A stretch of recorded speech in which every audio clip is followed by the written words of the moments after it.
MG3 üldine tutvustus ja selle käsitsemine. Alustame komplektist. Esimene asi muidugi relv ise. Relval on kaasas ka varuvintraud oma utlariga. Originaalis kanderihm. Sobib ainult kandmiseks. Taktikaliseks tegevuseks pigem taoline rihm või analoogne vastavalt iga enda mugavusele. Komplektis on veel lisavarustuse komplekt, mille sees on siis tagasilöögi suudmekate, õlipudel, varulukk,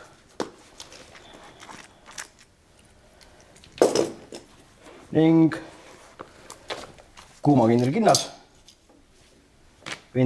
kuuma vintraua käsitsemiseks ja universaalvõti. Pluss üks nühis veel vintrau puhastamiseks. Soovituslikult on veel relva hooldamiseks kaltsu, karukeelt ja relvaõli. Relvaõli on ka mastikul soovitavalt pudelikesega suuremaga kui see originaalpudel kaasa vaja võtta, sest kui relv töötab palju, läheb tahmaseks, määrdub, siis mõnikord on ainukene viis seda uuesti kõige kiiremas korras töökorda või siis paremini tööle saada puhtalt õli peale valamine. Relv töötab lindist, DM1 mitte lagunev ehk seotud lint 762x51 kaliibrile. MG sööb ka nii-öelda lagunevat linti. Erinevalt negevist, mis siis sööb ainult lagunevat. MG nimelt jookseb lint siit kohast välja ja kestab kukuvad kõhu alt välja. Välisosad. Alustame tagant poolt, kaba või siis pära. Päral on oma lukustus nupp siin all. Siis on ka üldse pära koos oma tagasilöögi puhvriga siin. Ja selle riiv on siin. Ettepoole liikudes. Siin taga need kaks kõrva on siis kolmjala kinnituse tagumised nukid, püstol käepide, päästikukaitse, päästik, vinnastuskäepide on seotud siis vinnastoovaga, mis ei ole näha. Siit avast liigub tühi lint siis välja. Peale poole minnes lukuväe gaas, lukuväe kaane riiv. Lukuväe kaane ees on veel näha sellisest pronksiat detaili, see on siis pidurinukk. Relva kõhu all on kestaheitjava luuk, hetkel on ta kinni, nii kui luuk liigub, hüppab ta lahti. Ehk siis kestad kukuvad siit avavust välja. Parema külje peal on siis lindikasti riiv, ehk siis siia saab lindikasti kinnitada, pluss siis sööturi ava lehtri kujuline, lint jookseb siit moonaga peale. Kandiline klots on siis kolmjala kinnituse eesmine kinnitusosa. Siin on siis harkila tagumine pesa ja harkila asub ise praegu eesmises pesas kinni. See on vintraua tugiraami riiv, ehk siis vintraud paistab siit avavusest välja, paikneb relvaraami sees. Avud on sellepärast, et jahutus oleks parem. Tagumine siik, sälk, reguleeritav kuni 1200 meetrini. Mõnede relvadel on õhusihtmärkide siik, selle relval hetkel ei ole seda. Eesmine siik, kirbusammas ja kirp ise. Siis tagasilöögivõimendi fiksaator ja tagasilöögivõimendi ise. Tagasilöögivõimendi peaks olema alati sellise vabalt liikumise osas, ehk peaaegu kinni, paar sammu tagasi. Kuna relv töötades paisub, kõik metalliosad paisuvad, on lihtsam, ei kiiru nii ruttu kinni. Ja harkjalg ise, harkjala riiv, harkjala püstak ja istub see vastavalt siin ees. Või kui on vaja suuremat lasksektorit vähese liigutamisega, umbkaudu relva keskel. Enne kui me liigume relva lahti võtmise juurde ja kontrolli juurde, siis mõne sõnaga ka universaalvõtmest. Universaalvõti on kaheosaline. Üks osa on luku juures manipuleerimisega kesta tõmmiku kätte, ehk siis võtmeharud, võtmehammas siin keskel, võtmekorpus ise see ja ettetöötavalt luku puhul siis need harud lähevad lukupea pessa. Teine osa sellest võtmest on siis vintrauast kas kinni jäänud kesta, põhjaga kesta, millel on veel padruni alumine osa olemas, ehk siis tong ja rant läheb ilusti padruni ümber ja kangitakse nii-öelda jutumärkides välja. Teravam ots on ilma põhjata padruni kesta kätte saamiseks, ehk siis peenike osa lükatakse läbi padruni kesta, suutakse alla ja samamoodi kangitakse välja. Ots läheb laiemaks ja võtab padruni kestast kinni, kui tal põhja all ei ole. Võtmega saab ka kuuma rauda tõsta, just need samad vintraua raami lukustusrüllikute pesad, võit läheb täpselt sisse. Ei ole kõige mugavam, aga saab teha. Kui vintraud on vaja vahetada, siis tõenäoliselt on ta tööd teinud. Ta on nii palav, et seda palja käega kindlasti ei võta. Kuuma vintraua käsitsemiseks ongi siis sama kuumakindel kinnas ka olemas. Kui mingil põhjusel seda pole võimalik kasutada, saab ka võtmega vintrauda tõsta ennast põletamata. Enne relvaga tegutsema hakkamist teeme nii mõne relva kontrolli. Selle relva puhul on lihtne teha. Kõige parem ongi seda tegelikult põlvel teha, ehk siis tõstame kaba asakaga ülesse, võib õllaga ka panna, kes soovib. See tagab meile selle, et relv vaatab võimalikult ohutuse suunda ja esimene liigutus on lukukojaga riivist lükates tõsta lukukojas ülesse. Sellepärast, et kui me hakkame relv tühjaks laadima, me teeme seda samamoodi nii või naa, ehk siis oleks kogu aeg sama liigutus. Kui me nüüd tõstame lindi alus ülesse, siis hetkel on lukk ees. Me ei näe, mis seal sees toimub, ehk siis relvakontrolli jaoks on vaja vinnastuskäebid ennast kinni võtta, tõmmata konkreetselt taha see, käebid ette tagasi lükata ja lükata kaitseriiv peale. Kaitseriiv on püstolkäe, mida me ülaosas täpselt pöidla ja nimetisrõm nuki all. Ehk siis lükkate teda paremalt vasakule, relv on kaitseriivis, lukk ei liigu. Saame lindi alus üles tõsta ja näeme ära, et lukukoda on tühi. Kui on hämar, kui on vaja kindlamalt veenduda või siis näidata kellelegi ette, siis saame ka vintraua tugiraami avada, saame raua kätte võtta. Kuuma raua puhul siis käega seda võtta ei saa. Saab seda teha kuumakindla kindaga ja saab üle kontrollida, et raual on padrunipesa tühi. Nii, kui raua paneme tagasi, siis igal vintraual on ühel küljel jämedama rõnga peal kärn. See võiks alati üles jääda. See tagab selle, et relva vintraud kulub ühtlaselt, kui ta töötab. Kui pidevalt muuta seda asetust tal üleval või all, siis vintraud kulub kiiremini ja muutub ebatäpsemaks. Vintraud on kontrollitud. Sellise diagonaalse löögikesega lööme vastu riivi ja vintraua raam sulgub. Seejärel saame kaane kinni panna, kaitseriivi pöidlaga maha võtta, relv õlga ja teha tühilask. Tühilasku võib teha ka selliselt, et vahetad käed ära, vasakkäisele päästikule, paremaga tõmbate vinnastushoova taha, vinnastuskäevideme taha, ehk siis hoova ka, vajutate vasakusõrmega päästikule ja hakkate vaikselt vintrauda ette saatma. Mõlemad variandid on täiesti õiged. Ja kui me relva kasutame ei hakka kohe, paneme kestaid tavaluugiga kinni. Relv on meil kontrollitud. Teen korra veel, ilma rääkimata.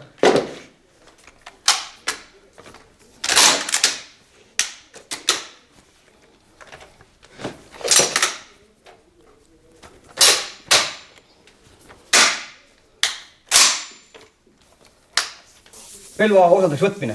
Osadeks võtmine on vajalik, et relva hooldada reeglina ei pääse kuhugi ligi. Põhitöö käib tal ikkagi sees pool. Alustame sellest, et teeme relvakontrolli, just tegime.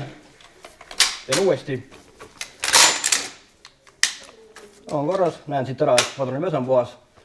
Ja kuna ma nüüd hakkan relva lahti võtma, siis nüüd ma ei pane kaant kinni. Selle peale on mõtet. Lihtsalt lasen lukku ette, et taandur vedru saaks pingi alt ära. Ja alustan kabast või siis pärast, kuidas keegi nimetada soovib. Pikliku kujuga riiv, mitte see ümmargune, mis võtab ainult kaba, tagasi lõigi puhvride küljest ära, vaid koos puhvriga võtab jääb ära. Vajutame riivi alla, keerame 90 kraadi vastu päeva ja tuleb välja tagasi lõigi puhver, taandur vedru, mille küljes on kaba. Kaba võib eraldi võtta ka puhvri küljest ära, puudub vajadus. Vedrul ei ole vahet, kumba pidi ta pärast siia otsa pannakse. Nii, saime pära eest ära, vedru ka. Nüüd panen vasaku käe sinna, kus oli kaba ja parema käega tõmban lukku taha. Lukk jookseb nüüd mul ilusti pihku. Vinnastuskäepide on tagumises asendis. Kätte teda ei saa. Nüüd on vaja selline liigutust, ehk siis koha peal väänata ümber käepideme telje ette. Lukk hüppab oma piduri tagant välja, liigub veidike tahapoole ja kui me veidike tagasi tõmbame ja paremale alla liigutame kätt, tuleb vinnastus käepide koos vinnastushoova ja vinnakambaga ilusti kätte. See on käes. Järgmine asi on meil siis sööturelus, lindialus, sööturelus ja lukukuja gaas. Selle jaoks on tal tift, mis tuleb välja vasakule poole. Tiftil on üks serv ära lõigatud. Kui lind sööturelus on all, siis see ära lõigatud osa vaatab ettepoole. Meil on vaja, et ta vaataks allapoole. Ehk siis tõstame lindialus ülesse ja nüüd mängime lindialuse lukukuja kaanega ja samale tõmban tifti ja saab tifti kätte. Ja eraldub ilusti ära sööturelus ja lukukuja gaas. Lukukuja gaas samamoodi läheb veel osadeks. Siit poolt on kõik osad käes. Saame ära võtta vintraua. Ja kui vintraud on käes, siis kõige mõistlikum on relv panna just vertikaalis püsti, sest et tagasilöövõimendi sees on tagasilöögi tekitamiseks või võimendamiseks juhtmuhv, juhtpuks, 2 nimega laps. Ja tema saab kätte niimoodi, et tagasilöövõimendi lukusti tõstame ülesse ja juba kukub see juhtpuks alla. Siin pole muud midagi, vaid sõrmega mängida, suunata ja tuleb ilusti kätte. Reeglina peaks ta üleni hõbedane. Oluline on, et tal oleks korpa peal, ta oleks sile. Nii. Juhtmuhvi saame kätte, võtame ära ka tagasilöögi võimendi. See relv ei tööta gaaside mõjul, nagu klassikaline AK või R20, vaid töötab vintraua tagasiliikumise põhimõttel, ehk siis juhtmuhv annabki löögi vintraual, mis liigub tagasi ja sunnib relv ümber laadima. Ja kõige viimasel võtame ära arkkela. Arkkelal on üks nõrk koht, seesama riivikene, ehk siis mõnikord puuduta nii ära, et ta ei taha püsida seal enam lukus, vaid iga kord peab ära võttes hoolitsema, et see minema ei lendaks. Relvaraami juures rohkem midagi eraldada ei ole. Nüüd pääseb liiga palju ligi ja saab hooldada. Kindlasti tähelepanu pöörata just siin tagasilöövõimendi keermele, pluss siin sisule. See on see koht, mis saab kõige rohkem tahma, kuuma, tuld. Ja kui siin hakkavad tekkima mingisugused kihid mustust, siis ei mahu esiteks juba juhtmuhv relva külge ja samamoodi on väga raske tagasilöövõimet tagasi panna. Sellele kindlasti tähelepanu pöörata. Relva sees, lukukoda, et lukk siin sees käib nagu õmblusmasinal hästi kiiresti. Samamoodi on vaja puhtaks teha suuremast sodist ja kindlasti määrida. Võtame ette lukukuja kaane. Lukukuja kaanel on siis see pronksist hingedega süsteem, ehk siis pidurinukk. Pidurinukki pesa on siin täpselt nende 2 kõrva vahel, ovaalne. Tema idee on selles, et siis lukukuja gaas saaks poole peale jääda või ta ei kukuks püstusandist vastu näppe, kui me selle lindiga all majandame. Lukukuja kaane sees on mitu hooba. See piklik, mida ma sõrmega liigutan, on siis juhthoob ülesandega luku edasi-tagasi liikumisel. Tänu sellele, et on kõver, tekitab selle efekti, et sööturi sõrmed söödavad linti edasi. Surveplaat, tema idee on siis suruda linti vastu relva, kõik oleks paigas. Surveplaadil on oma fiksaator, siuke poolkaar. Seda surveplaati alla vajutades ja paremale nii-öelda logistades tuleta luka tagant lahti ja ülesse. Nüüd me pääseme ligi ka muudele osadele. Juhthooval on eesmises osas riiv, kui seda riivi vajutada ja tõsta, tuleb juhthoov lukustusest lahti ja saab ta välja tõmmata. Juhthoov all on selline kahvikuline asi, see on vahehoov, tal on samamoodi vedru, mis hoiatada paigal, vedru kokku suruda ja tõsta ülesse, hakkab ta lahti liikuma. Ja et lõplikud mõlemad kätte saada, siis ka sööturi sõrmed koos risthoobaga, risthoob on siis see, mille külge vahehoob istub, tulevad koos välja. Nüüd pääseme ligi. Sööturi mehhanism tuleks kindlasti ära puhastada suurest sodist ja kindlasti määrida, sest see on see põhiline, mis lint edasi söödab. Kindlasti kontrollida, et juhthoovale poleks mingisuguse mõlki või asju, kuna see on põhiline osa, mille peal siis lukk töötab ja sunnib relva ümber laadima ennast. Jõuamegi luku juurde. Lukul on 2 osa põhimõtteliselt, luku pea ja lukuputk. Lukuputke küljes on juhtrullik. Juhtrullik ongi siis see, mis liigub juht hoova sees ja sunnib relva edasi söötma ennast edasi tagasi liikudes. Lukuputkest saab pea lahti eraldada niimoodi, et lukustusrullikud lukustuvad lasu hetkeks ennast vintrava otsaraami sisse. Lukustusrullikud tuleb lahti lükata ja vastavalt soovile kas siis luku pead keerata endast eemale või lukuputke enda poole 90 kraadi umbes ja saab nad lahti omavahel tõmmata. Luku pea seest tuleb välja veel lukukiil. Lukukiilu sees on lööknõel ja ikka vadrakujuline asi istub siin lukukiiluga koos, on kestatõukur. Tema tõukab kesta siis luku pea küljest ära, kui on lask toimunud ja lukk tagasi liikunud. Nii, lukuputk. Lukuputke rullik on ka ära võtta vaja, aga enne seda valame selle tühjaks, kukub välja lukupuhver, vedru ja kestatõukuri plaat. Ehk siis see plaat siin putke sees liigub samamoodi edasi tagasi, sunnib kestatõukurit kesta luku küljest lahti hüppama. Juhtrullik istub oma vedruga ja tiftiga siin putke sees, tuleb lihtsalt pöidlaga võetud rullikule peale, koputada peopissa ja kukub see tift välja. Siis saame välja tõsta juhtrulliku ja juhtrullikul on oma vedru ja vedru suunaja ja omakorda hoidsid nad kinni siis lukupuksi. Ehk siis lukupuks on ühe sileda välja lõikega. Nüüd pääseb igale poole lukule ligi ja ära hooldada, sest et lukk peab olema mustusest ja soist puhas ja normaalselt ära määritud. Ehk siis kõik, mis on metallist ja kõva töötab, peaks olema määritud. Relv on algusodaks võetud, jutumärkides. Kui on vanu lukk, siis samamoodi ära hooldada, ära määrida. Kui olete seda kasutanud ka, siis kindlasti ka ära puhastada korralikult. Sama kehtib kui varu vintrava kohta. Lihtsalt kaasas on sellepärast, et lukku vahetatakse umbes 1500 lasu tagant. Kuulipildi tuleb see arvet pidama, sest et nii kuumus kui eresasta, pluss kokkuvõttes ka koguneb mustus, siis 1500 lasu tagant peaks uue lukku panema, eks teise lukku ja olemasoleva lukku, kui ta on piisavalt jahtunud, ära hooldama, et saaks selle kasutada järgmise 1500 tagant. Vintravaga põhimõtteliselt sama lugu, teda vahetatakse tihemini, kuna tema pikkusest liiguvad kuulid läbi ja väga ruttu, umbes 20–22 lasku sekundis, siis nemad kuumenevad väga ruttu ja nõue või standard on iga 250 lasu tagant vahetada rauda. Komplektis on kokku 2 rauda, tegelikult võiks olla rohkem, sest et 250 pauku läheb MG-st väga ruttu läbi. Nagu ütlesin, siis on kärn igal raual ühel pool olemas, see võiks alati üles poole jääda. Kõige keerulisem osa, võtame võtme ja võtame luku pea küljest veel kestatõmmitsega ära. Kestatõmmits on siis see poolkujuline osa, mis tõmbab kestasid rauast välja. Selleks on võtmeharud panna lukusrulliku avadesse, hammas täpselt selle rulliku taga olevasse lukust ja hambasse, vajutad alla, eks tõmmata tagasi ja kestatõmmit vabaneb, pluss tema vedru ja lukusti kukuvad ka välja. Nüüd pääseb ka sellesse padruni peeglisse, padruni tagaosa hoidvasse kohta ligi. Kokkupanek. Vastupidi järjekorras, eks alustame lukust. Alustame nagu ikka vastupidi. Ehk siis kõigepealt paneme vedru, lukusti läheb niimoodi, et peenike pulgakene läheb vedru sisse. Võtmega tõmbame lukustit nii palju taha, et saame kestatõmmiku panna lai osa kõigepealt padruni peeglisse ja siis ülevalt krõps kinni.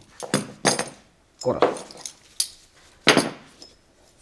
Nii, võime kohe ka panna lukukiilu, lööknõela kokku. Lukukiilul on üks külg lame, teine on ümar. Siia vaadates siis lame külg jääb selle augu poole, sinna auku nimelt istub kestatõukur. Nii. Ja lukupea on meil koos. Lukuputk, alustame siis lukupuksist. Lukupuksil on üks osa on ära lõigatud, tifti auk on samamoodi näha. See ära lõigatud osa jääb nii-öelda lukuputke sisemuse poole ja kui siit tifti august vaadata, siis ei tohi ka see puks ise ette jääda. Seejärel juhtrullikul vedru sisse, nii et metallosa jääb allapoole ja tal on samamoodi keset korpust siis on väljalõige peaks jääma lukuputke pikema osa poole just selle ideega, et tiht saaks läbi minna. Kui oleme läbi pannud, saame vajutada, august vaadata, tihti august on puhas ja nüüd saab tihti panna läbi ja istub kinni. Lukupuhver, vahet ei ole kumba pidi, läheb sisse ja kestatõukuri plaat samamoodi, vahet ei ole kumba pidi. Ainuke asi on see, et kestatõukuri peaks panema siis, siin on 2 kõrva, üks kõrv on kitsama kõrvaga kohakuti, sellepärast et kokku pannes lükkame rullikud laiali, kestatõukuri plaat ja kestatõukur ehk see lukukiilu lapik pool lähevad kokku, keerame nüüd 90 kraadi lukuputke paremale ehk siis kella vastutuse suunas ja ongi koos. Kas jäi kokku, hoiame rullikutest kinni, on koos, toimib, lukk on kokku pandud. Lukuga gaas, paneme selle kokku. Esimene asi nagu oli, on sööturi sõrmed koos risthoovaga ja vahehoovaga. Vahehooval on üks pool on pikema nii-öelda kahvliga, teine on lühemaga. Pikem kahvel läheb siis sellesse risthoova külge. Väike vedruke selle tõstame ülesse ja need lähevad istuvad oma püstikuti peal. Siin on 3 nii-öelda püstikut ja kõik hoovad istuvad oma püstiku peal. Neid on kõige parem panna korraga nii-öelda tagasi siis ühe nii-öelda kiirusega või alla liikumisega, siis nad istuvad ilusti. Läks paika, töötab. Nüüd on ainult juhthoovka. Juhthooval on selline vastus siin olemas selle kahvli jaoks. Ei olegi midagi.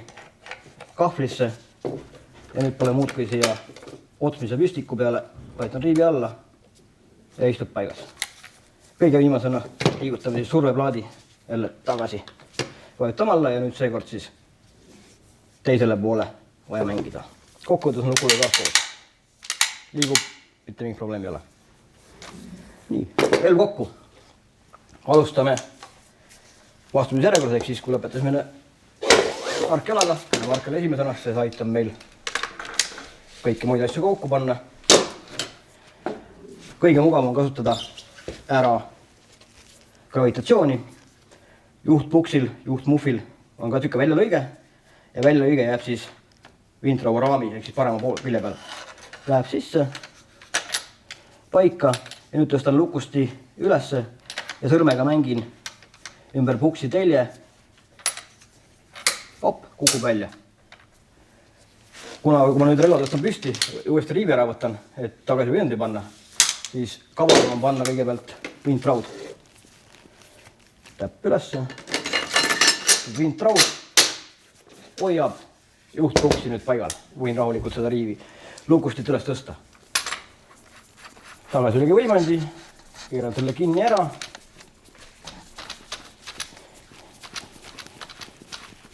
Ja kui ta mul kinni keeratud, siis ma keeran 2-3 nii-öelda vahet tagasi, et ta jääks mängima just selle soojuspaisumise tõttu. Nii, tagasilöögi võimendi, juhtpuks, vintraud on paigas, liigume ette poole. Lukuga gaas, söötur elus, lindi alus. Nendega on oluline kõigepealt lindi alus, istub ainult ühte moodi, lind tuleb vasakult peale, kõigepealt lindi alus alumiseks, lukuga on siis see pidurinukk ja pidurinuki pesa siin, panen nii kohakuti, et lukuga gaas istuks ilusti selles pesas oma nukiga. Tihtil üks külg on ära lõigatud, see jääb hetkel sellises olekus, ehk siis lindi alus all, sööturi lukuga gaas üleval, risti relvaga jääb alla suunda. Lükkan ta, vahetusel mängin siin nii lukuga kaane kui lindi alusega. Lükkan ta peaaegu lõpuni, umbes sentimeeter, 1,5 jääb puudu. Rohkem ta ei lähe. Sel hetkel tõstan lindi alus ülesse ja tiht läheb lõpuni välja. Lukustab ennast ise ära. Selle pidurinuki idee on siis selles, et lukuga gaas püsiks nii-öelda kästud asendis. Enne kui me lukukam tagasi panema, on ülimalt oluline panna vinnastusoob ja vinnastuskäe pidevalt tagasi. Kui juhtumisi kogemata õnnestub jutumärkides panna lukk enne, siis saab luku uuesti kätte, kuna vinnastusoob ei ole, millega ta tagasi tõmmata. Selliselt, et võtate ära tagasi võimendi ja annate sükse keskmise jõuga vopsu vastu juhtmuffi millegi pehmemaga, mis imiteerib tagasi lööki ja lukk pääseb vabaks ja sõidab taha välja. Üleliigse jõuga ei ole vaja seda teha, et midagi jäädavat ketki ei ole. Aga vinnak hammas on siin eestal. See läheb esimesena siit oma pessa. Tagumine juhtplaat siin samamoodi ja nüüd tuleb veidike samamoodi mängida ümber oma telje selle vinnastusoova ja käepideme edasi lükkamisel ja läheb lõpuni välja. Mis on tehtud, siis luku pea ees, rullikud koos, lukk sisse, poole pealt vajutate päästikut, jookseb lõppu välja. Ja siis juba taandur vedru, vajadusel vajutate veel seda tagumise puhvri riivi ja läheb ilusti paika ära. Ja relv on kokku pandud. Pärast kokkupanekut teeme ka töökorraldusega kontrolli. Seda kindlasti teeme nii, et gaas on kinni, sest et lukk ja juhtsoon ja söötemehhanism töötavad siis koos ja kui on mingi tõrge kuskil, siis me saame siis sellest aru. Esimene asi, mida me kontrollime, kas kaitseriiv töötab. Töötab. Teine kaitseriiv maha, vajutan päästikule, relv teeb lasu ära. Kuna ta on täis automaatne, üksik lasked ei ole, siis hoiangi kasakuga päästikut all ja imiteerin ümber laadumist. Lukk ei tohi tagumise asendisse jääda, ehk siis vinnassoop peab iga hetk tagasi ette jooksma. Järelikult valanka töötab. Kui see on kontrollitud, paneme kestaitava kinni ja relv ongi komplekteeritud. Kaitseriivid peale panna ei saa, kui lukk on eesasendis või siis relv maha vinnastatud. Kokkuvõttes hästi lihtne, mõistusega ja mitte koonerdades määrimist sooviv, aga ülitõhus relv.